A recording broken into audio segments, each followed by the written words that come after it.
நம்ம கல்யாணத்துக்கு போயிட்டு வர சொல்ல பலாப்பழம் வாங்கிட்டு வந்திருக்கோம். அந்த பலாப்பழம் தான் இன்னைக்கு அரிஞ்சு சாப்பிட போகிறோம். பாருங்க எவ்வளோ பெரிய பலாப்பழம்னு. பலாப்பழம் அவர் 150 ரூபா சொன்னார். நம்ம பேரம் பேசி 120 ரூபாய்க்கு இந்த பழம் வாங்கிட்டு வந்திருக்கோம். அரிஞ்சு பார்ப்போம் எப்படி இருக்குன்னு. லைட்டாக இந்த சைடில் தான் கொஞ்சம் இதுவாக இருக்குது. ஆனால் நல்லா பழுத்த பழம் தான். இது கொஞ்சம் லைட்டாக வெடிச்சிருக்குன்னு சொல்கிறாரு. இது மட்டும்தான் இருக்குன்றாரு. கட் பண்ணி பார்ப்போம் இங்கே சொலை இருக்கா இல்லை அப்படியே இருக்கான்னு. நான் ஏங்க ஹோய் பழப்பழம் கட் பண்ணிடலாமா? சரி வா. முடியாத காரணத்தினால இந்த பலாப்பழத்தை எங்கள் வீட்டுக்காரர் தான் அறிய போகிறாரு. அரிஞ்சு பார்ப்போம் உள்ள பழம் எப்படி இருக்குன்னு, இனிப்பாக இருக்கா இல்லை எப்படி இருக்குன்னு பார்ப்போம்.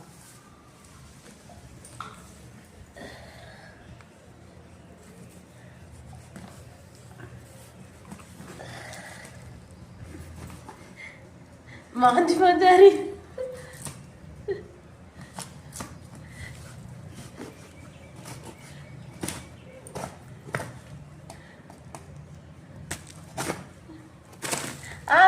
வெற்றிகரமா அரிஞ்சாச்சு. இங்க பாருங்க பலாப்பழம். பெருசு பெருசா இருக்கும் போல இருக்கு.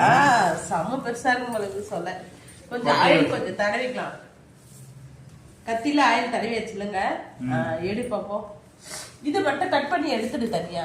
பரவாயில்ல எடுத்துக்கலாம். இது சைடுல இருக்குது முதல்ல இருக்கு. சில வீடியோ எல்லாம் பார்த்துருக்கேன். ஒரு மாதிரி கவம் இது மாரி வச்சிருப்பாங்க. இந்த மாதிரி குழியா இருக்கு கத்தி. அது பாட்டு அரிசி வெளியே எடுப்பாங்க. நான் பார்த்தேன் மாமா. நிறைய பேர் பார்த்த பலாப்பழம் அரிய இருக்கு.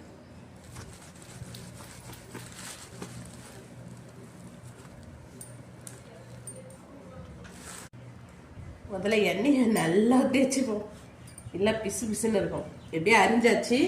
பழம் நல்லா சூப்பராக வந்திருக்குங்க. பாருங்க ஒன்று எடுத்து சாப்பிட்டு பார்ப்போம் எப்படி இருக்குன்னு.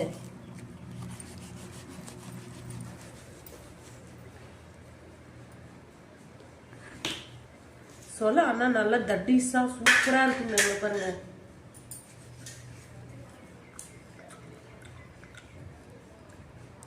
செம்ம டேஸ்டாக இருக்குங்க.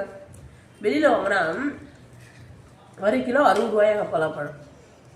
இப்போ நம்ம வாங்கிட்டு வந்ததே 120 ரூபா தான் பலாப்பழம். சூப்பராக இருக்குது பாருங்க பழம். செம்ம டேஸ்டாக இருக்குது, இனிப்பாக இருக்குது. சொலையும் நல்லா இருக்குங்க பாருங்க. நல்லா திக்னஸாகவும் தடிசாகவும் இருக்குங்க பாருங்க. எவ்வளோ திக்னஸாக இருக்கு பாருங்க.